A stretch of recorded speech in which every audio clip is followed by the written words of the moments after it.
This is Gareth Southgate, and this is the Three Lions podcast.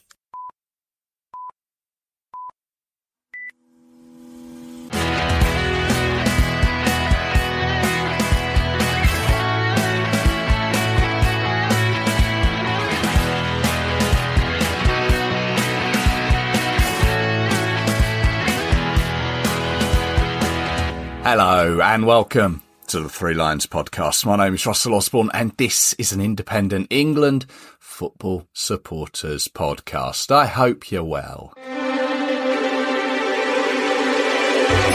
Yeah, let's get the Christmas music out.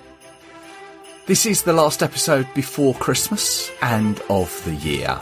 I'll touch on that later on, but I just wanted to say thanks for tuning in to the recent episodes. There was the Lionesses review, the one where they narrowly missed out on the Nations League finals qualification. The Euro 2024 draw episode, where I just looked back on that and also who I thought we could play pre-tournament. And then most recently, the episode where I spoke with Matt Tiller about his book, Jack Leslie, The Lion That Never Roared. All of those are available at your podcast provider of choice, or indeed, threelionspodcast.com. Incidentally, that book, Jack Leslie, is great. It is one well worth putting on your Christmas list, if it's still not too late. In fact, there's been a few books over the year that could be worth putting on your list. So, on to this episode. I'm pleased to say it's another in the Your England Journey series. You may remember, over the year, I've been speaking with England fans about how they came across England and the journey that they've been on over the years. The highs and lows, thrills and spills, laughter and tears. I've already spoken with Matt Freeman, Deck Welsh, Bristol fan Matt, and now it's the turn of Stuart Franklin. If you'd like to get involved and share your anecdotes and memories, then just drop me a line. It's exactly what Stuart did. I'm on social media, just search Three Lions Podcast, or you can email me, threelionspodcast@gmail.com. Three, spell it out, T-H-R-E-E. It is always great to hear from you. Now, there's good times, sad times, there's fun times, but they are your times. Welcome to the Three Lions podcast. Blackburn Rovers and England fan, Stuart Franklin. Hello, Stuart. Hi, Russell. You well? How are you? Yeah, I'm good. How are you? Yeah, I'm very well, thank you. Always good to get a fellow fan on and talk England. This feature is just telling us your England journey from your words, all your sort of stories and anecdotes that you might have of following England over the years. So tell us where it all began for you. Okay, yeah. So I was 6 years old, actually, when I first saw my first England game. Right. Not live, unfortunately. I don't live local to Wembley, but my stepdad was a big football fan when I was growing up. And he didn't really have a club side, but he always watched World Cups. Oh. So they were always on the TV. So as you do, you look up to your father figure. And I just obviously was sitting with him and seeing Gary Lineker banging in goals to ultimately put us through the group stage. So that was the my first memory of watching an England game. So is this 86 or 90? This was 1986, yeah. Mexico, yeah. Yeah, because they were late night matches. So, as a kid, as you do, staying up, any opportunity, stay up. I've got a daughter like that. Yeah, same. So that was my first memory. I don't remember a lot about that World Cup. Yeah. But I just remember thinking this is great, and we watched it as a family, because I have an older brother. And he was big into football, and I didn't really get it at the time because you're still a kid, aren't you? And don't know what to make of it, kind of thing. But that was where it first started, and I remember seeing the quarter final, I just remember little bits, and I can remember Maradona. Obviously, he did what he did, but at the time, as a 6-year-old boy, I just was like, "Wow, this guy is amazing." As the years have gone on, I obviously I understand the rules a bit more, and so quickly turned from somebody I admired to somebody I didn't particularly like at all. I think from a footballing perspective, though, he was just one of the best, though, wasn't he? I don't think we can dispute that. No, I mean that second goal was just amazing, wasn't it? And will constantly be shown for generations. Just unbelievable talent, wasn't it? Flawed genius, as they called him. Yes. Yeah. But after that, I think what happened was, I recall 1988, but obviously we didn't play very well in that tournament. But at this point, I was watching England quite regular. Right. And then it led into the next World Cup. And that was where I really just watched every single game of the World Cup. I can remember every single England game, even as a 10-year-old. So that was where really the love affair properly began. I don't think you're alone there. 1990. Yeah. I think we're pretty similar ages, Russell. So we are, yes. I've got fond memories of 88 for strange reasons, but 1990, he's one of those ones, like you say. It was on at a suitable time for UK viewers, and England were doing well. It just captured everyone's imagination, didn't it? It did, and I think the players as well. You could just resonate with the players very much, yeah. So there was that. You just had that respect of everything that they achieved. And I think it did sort of come out of nowhere after 88 as well, because it was such a disappointing campaign. Yeah. So for us to overachieve was just phenomenal, and we thought it was the first of the false dawns, as they say. Yeah, we were thinking that something special was going to come after that point, but unfortunately, as is always the case, it never materialised. Unfortunately, no. It took us a little while before we really got going. I mean, a few years we're talking, really, aren't we? After that, yeah. I mean, we had a good side towards the mid 90s with Terry Venables and Glenn Hoddle.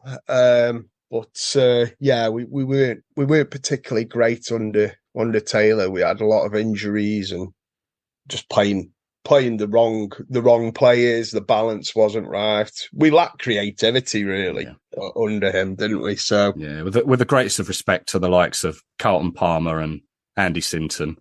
Yeah, Earl Barrett and yes, all these players. You know, well, we could go down a rabbit hole there, couldn't we?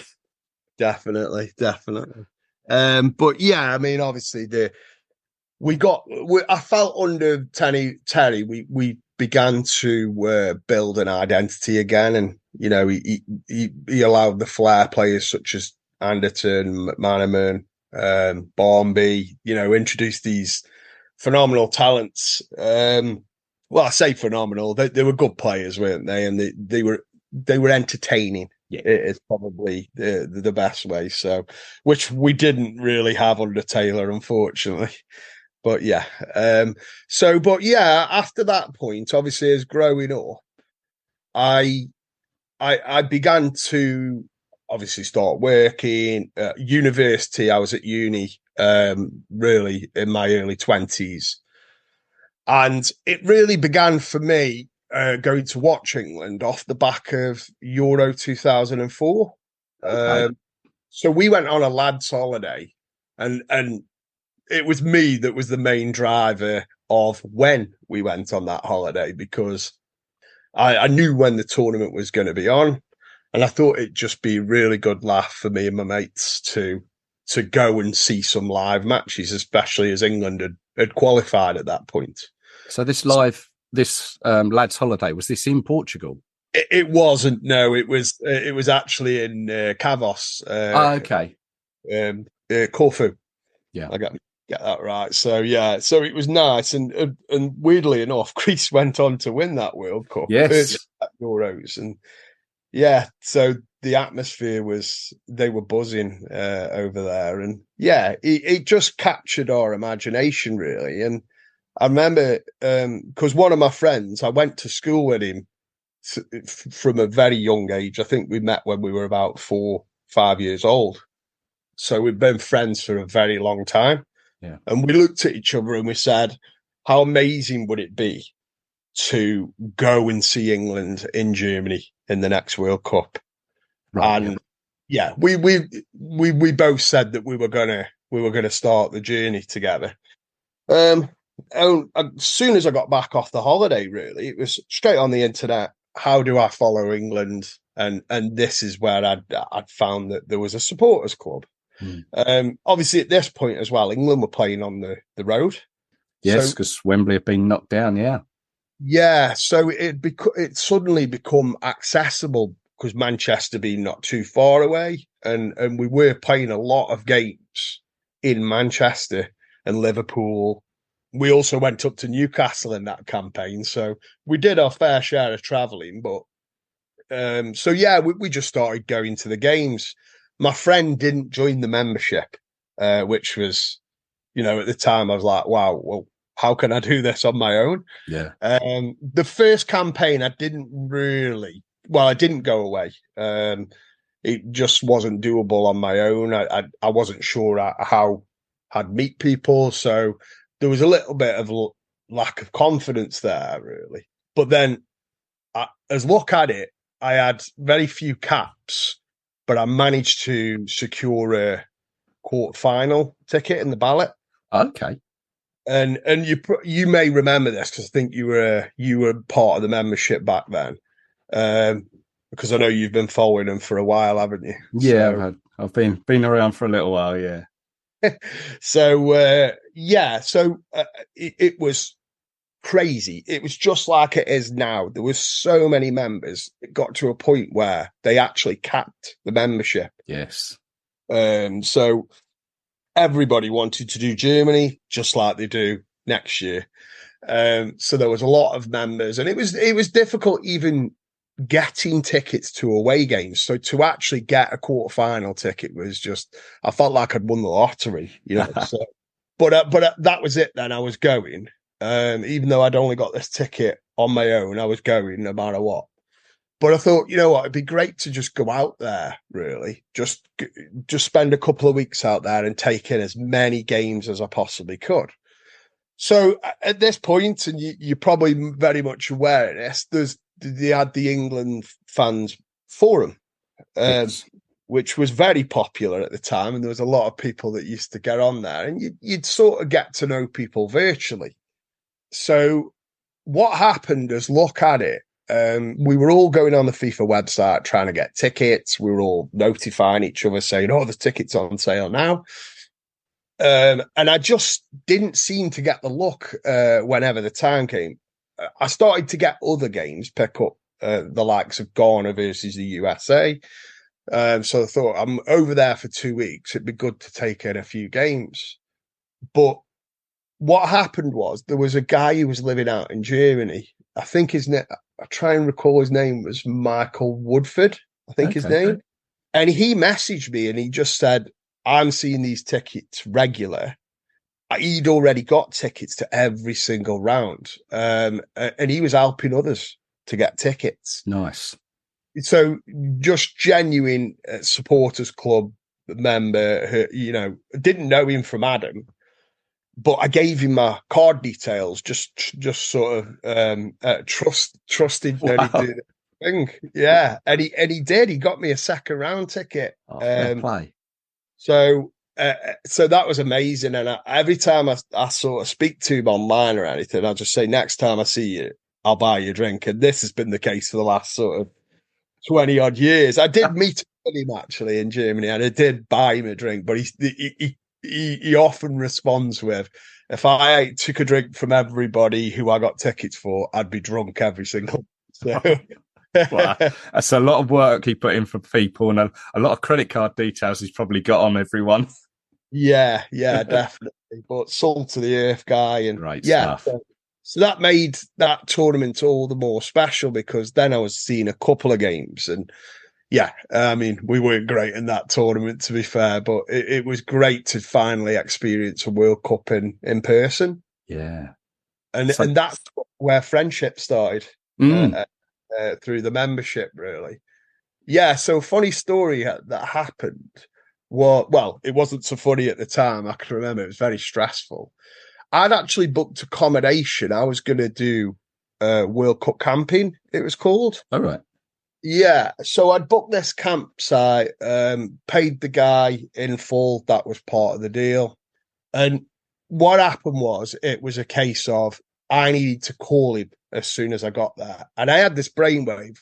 I wasn't going to use the flight that I booked. I was going to now get on a coach and go out to the Sweden game, England-Sweden. Right. The plan was to try and get a ticket to that game and then go straight to the camp afterwards. I arrives, jumps on this coach with Matt Edgar, who's a friend who was putting on coaches from Derby, so not too far away from Stoke-on-Trent, so very doable. And he was like, "Yeah, I don't mind you just jumping on one way, but you have to understand you've got to pay the full price because I've got seats going spare. But yeah, obviously you need to pay the same as everyone else," which I completely understood. But when I got over there, I could not get in touch with this guy, the guy who ran the camp. He gave me this number and it just didn't ring. So my heart just sank. What am I going to do? I've got no accommodation. I've wasted all this money. So then I had to flip it very quickly and change it to plan B. And that was to just do coaches out there in and out. Right.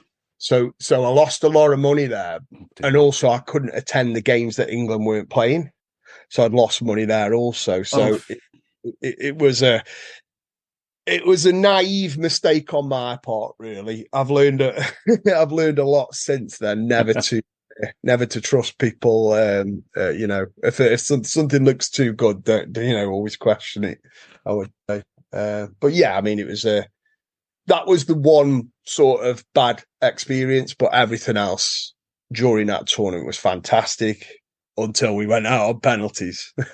Which was so the Gelsenkirchen, the Portugal game in Gelsenkirchen, that quarter final. Was that your first England game, or did you say you got tickets for the Sweden game?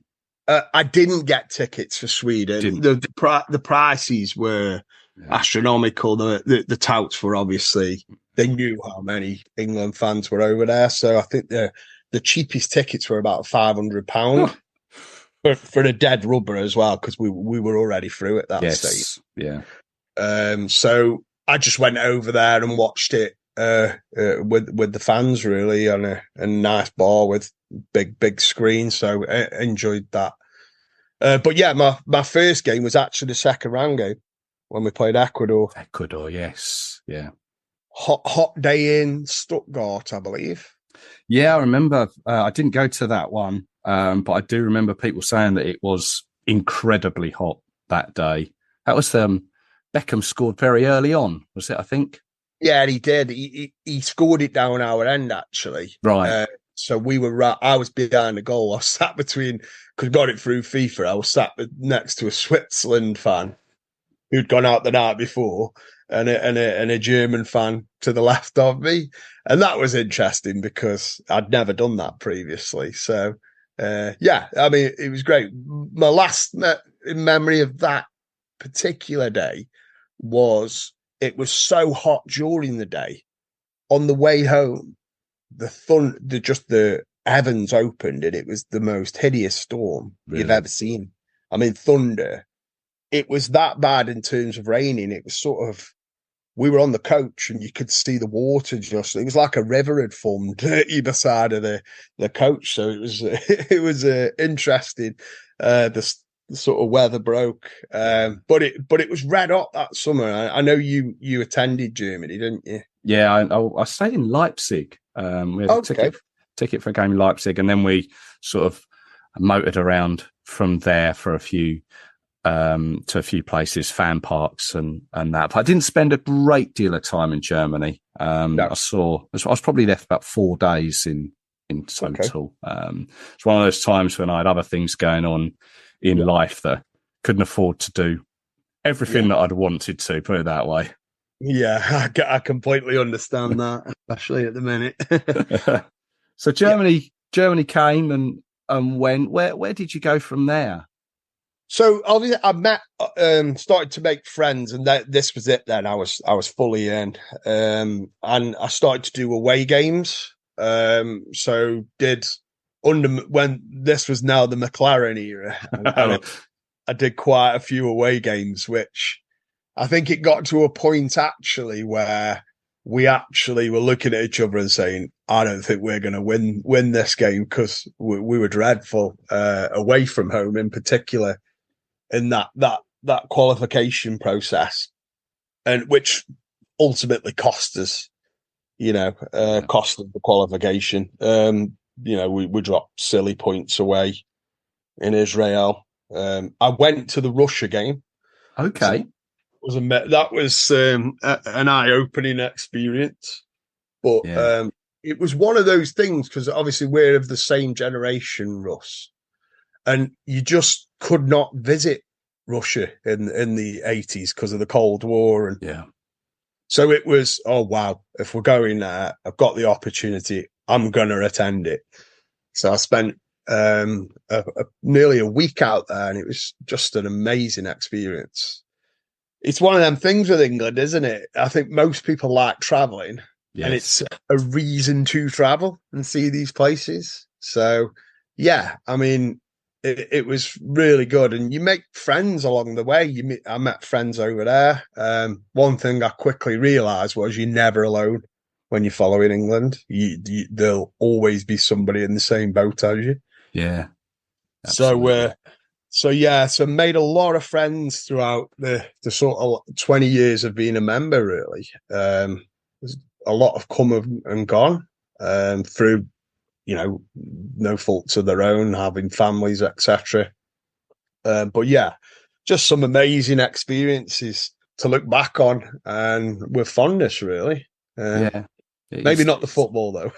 No, that's the thing. If you combine the travelling with the football and going to some of these just slightly different places that you wouldn't generally think of going to, it's such a great opportunity. And as you say, mix it in with meeting new people from all over the country. It's just excellent. And it's, I say, we've all got that sort of similar mentality, and it's great.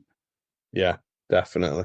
So definitely. Did you make it to the next World Cup? Because obviously you got there to South Africa. I did, yes. So it was a bit of a strange time for me, actually, because I actually went back to university to do my teaching degree. Okay. So went on. Well, it's known as the PGC. So it's a tough year in the sense, but it's a difficult one because it doesn't really correlate well with following England, because a lot of the matches are on during term time, and same with tournaments. And but actually, as it happened, we were finishing the course on the day that the World Cup started in 2010. So it was a case of, wow, we just got through a really tough year, because you work as well as study. You teach full time as well as studying. So it was a difficult year, but it was my motivation to get through the course and succeed, was to go to South Africa in the summer and have that thing to look forward to. So yes, we attended, but we only went out for the knockout stages. Right. I was going to say, because wasn't our first game against the States, that was almost one of the opening games, I think, wasn't it? It was, and a friend who I travelled with actually went out just for the one game. Alan Riggle, his name is. He's right. He's a Yorkshire lad, but he flew out. He'd won some competition. Nice. Yeah, so managed to see that game, and then we came back, and and nothing went to plan in that tournament. We finished second in the group. I remember Green's mistake against the States ultimately cost us. We were terrible against Algeria, weren't we? But managed to scrape through on that last day. But we booked everything thinking we're going to win this group. This is the easiest group going. Oh God, that I learned a lot of lessons from that booking. That never to be so trigger happy and think England are just going to walk it because anything but. So yeah, we had to again flip it to Plan B, and Alan went out to South Africa. And I had to organise renting a car, booking new hotels in the new cities that we were going to be going in now, the routes, as we'd had tickets all the way. But obviously our flights were booked for Johannesburg. So we had to go and get this hire car and travel all the way to Bloemfontein, which is in the middle of the country. Yeah. It took us pretty much the whole of the sort of day. So we get there the day before we're due to face Germany on the Sunday. So we get there Saturday night. 24 hours later, we were out. I shouldn't laugh. But... well, if you don't laugh, you cry, don't That's you? very true.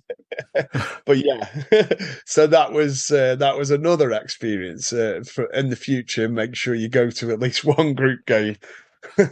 So were you, whereabouts in the ground were you for that Germany game? Were you at the end that clearly the ball went over the line, or the other end? We were the other end, but we could actually see that it had gone over the line. Everybody could see it except the guy in the middle of the park. The guy in charge. Yeah. I think that would have masked things, though, Russ. We were not good in that game. We didn't play well. We had a good 10 minutes. Obviously, we know goals change games, but I mean that just would have been masking what was not a great tournament for us. I still recall Rooney when he had that verbal spat at the camera in the Algeria game, and just loss of sense of reality in the sense that people are spending a lot of money to go the other side of the world. So obviously they were going to be frustrated. So yeah, that probably epitomised that World Cup. Really, I think we were so disjointed, which was a shame. Yeah, at least. So, did you manage to go to that World? No, yes, no, I was there. I was there for the Algeria game. Wow. That was the only England game I got to in that tournament that I got tickets for. But I got tickets for a few other random games, like Chile against someone, and Australia played someone at Rustenburg.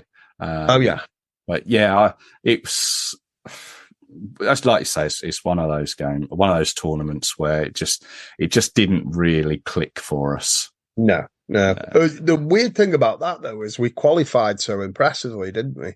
Well, that's the thing. We seem to do that for generally most tournaments, just like take into account our most recent qualification campaign for Germany next year. It's almost that sort of false sense of optimism just through the qualification. But I mean, hopefully this time we've got a justified reason to think that. I agree. We're going to do well. We've got a goal scorer in Harry, haven't we? I think we have. Yeah, we've just got a good all-round team. I think at the moment in every department. From world-class players in Saka and Bellingham who just stroll into any team in the world. So it's quite like you say, the optimism's there, and maybe this could be the generation. I just hope we turn up. Let's hope so. I mean, just in the time that we've got left in between 2010 and now, obviously we had the semi-finals in Russia and the final back home here. Were they games or tournaments that you were at? I didn't go to Russia. Right. I'd actually been to France in 2016, and at this point, I've married my wife Laura, and we have a young daughter. So at this point, my daughter was actually 3 years old, and I'd been to France, and I was there in Marseille when all the trouble kicked off. Yeah. My wife had seen the game on TV and seen the Russian fans attack the fans who got tickets through UEFA, who were England fans. And I think that really scared her. So she didn't want me to go. She didn't tell me not to go, but she asked me. And I was like, yeah, okay, I can't put you through that. Obviously, we did fantastic. And that was really the start, wasn't it, under Gareth? I did, though, go to all the games at Wembley for the Euros, with the exception of Czech Republic. Okay, yeah. So as you probably, well, you went to those games, didn't you? So yes. We had our allocation cut down crazily, didn't we? Which meant we all had to go back into ballots based on your caps. But the Czech Republic game was the one game that they'd given so many tickets to the NHS. Okay. Great work that they've done. Yes. So, which meant that I just missed out. I'd got the game originally, but looking back, I actually gained the second round game because provisionally that was supposed to be in Dublin, but they moved it to Wembley. So I didn't have that ticket originally, but managed to get that for the second round. So I gained the better game. You gained the Germany game, didn't you? Yeah, definitely. So, and what a game that was. Amazing game. That was one of the better games in recent years in terms of atmosphere, I think. And then you think actually Wembley was half full that day. Yeah. Do you think it was half full though? Wow. There were a few seats spare, put it that way, but I think officially that it was about 50,000 or something. Yeah. It was amazing atmosphere. It just felt like we couldn't believe what was happening. Played so well. Yeah, and still we have a song to remember that day by now with Harry Kane. Yeah, exactly. The Denmark game was also a really great atmosphere as well. Yes. That was so special because England don't win semi-finals. So to finally win one. Yeah, that was one of those strange moments. I still think that the Denmark game, coming out of there, just not really knowing what to feel. It was like, actually, we've just won a semi-final. We're in a final now. How should I be feeling? Yeah, exactly. I think it was just then, how are tickets going to come in? And, but I felt like, I know you did a podcast with the supporters club, and I just thought they did an amazing job through that Euros. The logistics must have been a nightmare. Yeah. And they were never going to win. There were always going to be people who were unhappy, not satisfied, but they did it the fairest way they could. Without them, we wouldn't be able to have gone to that tournament or any of the games, so they do get a bad rep, don't they? They do get a lot of abuse online, but I think a lot of that is just out of frustration of people not getting the tickets. Yes. Yeah, we wouldn't be anywhere without them, put it that way. Exactly. A lot of the work that must go on behind the scenes, it's a thankless job, and it's what we don't get to see. Exactly. So, but so that's my journey, Russ. I'm hoping, touch wood, in next year that it culminates in a trophy. Wow, I think we're all hoping the same. And well, regardless, we should catch up again and sort of extend that journey onwards and see how you see your feelings on that tournament. Yeah, absolutely. May see you at the Malta home game, perhaps. Yeah. Are you upper or lower? Do you know? We're low. We've just been moved. Actually, we were the other side of the ground, but they've moved us to block 118. Oh, okay. But in the lower tier. So that'll be it's not. There's nothing on the game, but it's always great to see England. And one thing with with fans such as yourself who come from up north. We Southerners don't know how easy we have it, really. Yeah. It's commitment, isn't it? And it's following the team. But yeah, I mean, thanks for having us on anyway, Russ. And yeah, maybe we'll catch up at either a home game or an away game in the near future. Look forward to it. Stuart Franklin, thank you very much for your time. Thanks, Russ. You take care.